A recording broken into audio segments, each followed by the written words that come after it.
بسم اللہ الرحمن الرحیم۔ شروع اللہ کے نام سے جو بڑا مہربان اور نہایت رحم کرنے والا ہے۔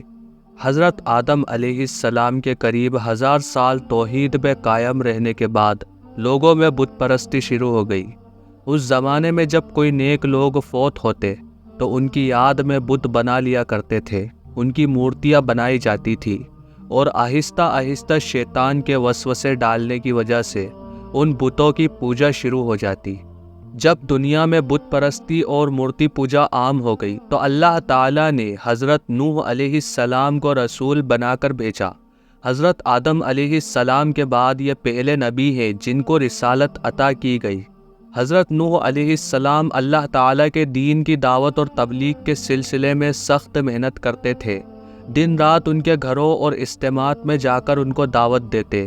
آپ علیہ السلام اپنے قوم کے لوگوں کو اعلانیہ اور پوشیدہ دعوت دیتے۔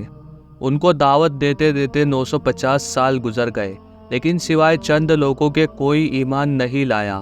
اسی زمانے میں ایک مغرور اور گھمنڈی بادشاہ تھا جو اپنی قوم سے کہتا تھا کہ نوح کی باتوں پر دھیان مت دینا اور نہ اس سے بحث کرنا، یہ جو کرتا ہے اسے کرنے دو، تم اپنے بتوں کی پوجا پر ڈٹے رہو۔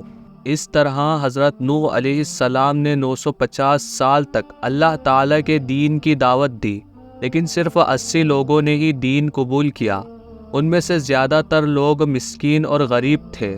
جب حضرت نوح علیہ السلام کی دعوت اور تبلیغ کا ان کی قوم پر کوئی اثر نہیں ہوا تو آپ بہت غمزدہ اور پریشان ہوئے، تو اللہ تعالیٰ نے ان کو تسلی دی اور ارشاد فرمایا، اور نوح پر وحی کی گئی کہ جو ایمان لے آئے وہ لے آئے۔ اب ان میں سے کوئی ایمان لانے والا نہیں ہے، بس ان کی حرکتوں پر غم نہ کرو۔ اللہ تعالیٰ نے حضرت نوح علیہ السلام کو ہدایت فرمائی کہ ایک کشتی تیار کرے تاکہ ظاہری اسباب کے اعتبار سے وہ اور پکے مومن اس عذاب سے بچے رہے۔ حضرت نوح علیہ السلام نے کشتی بنانا شروع کی تو کفار نے ہنسی اڑانا اور مذاق بنانا شروع کر دیا۔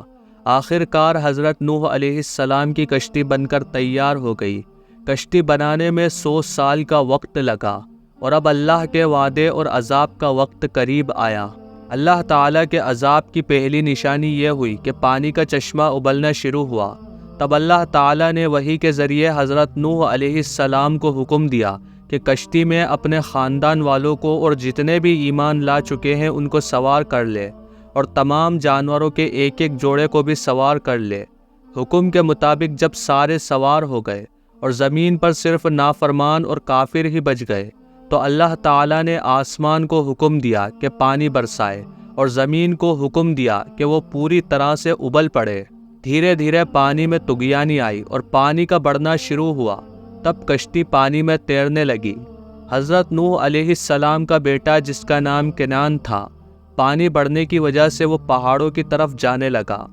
جب حضرت نوح علیہ السلام نے پکارا کہ بیٹے تم ایمان لے آؤ اور کشتی میں سوار ہو جاؤ، تب بیٹے نے جواب دیا کہ میں اس پہاڑ پہ چڑھ جاؤں گا اور بچ جاؤں گا۔ حضرت نوح علیہ السلام نے کہا کہ آج اللہ تعالیٰ کے عذاب سے کوئی بھی نہیں بچ سکتا۔ پھر ایک پانی کی موج نے اسے ڈبو دیا۔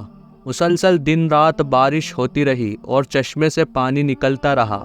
آخر کار پوری نافرمان اور کافر قوم غرق ہو گئی، اور اس طوفان کے عذاب سے کوئی بھی نہیں بچ سکا۔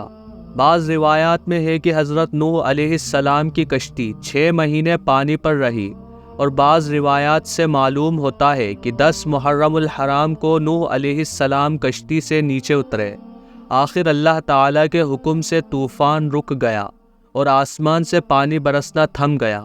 اللہ تعالیٰ نے زمین کو حکم دیا کہ سارے پانی کو نگل لے، چنانچہ زمین نے سارا پانی نگل لیا۔ کشتی جودی نامی پہاڑی پر ٹھہر گئی۔ حضرت نوح علیہ السلام کشتی سے باہر نکلے۔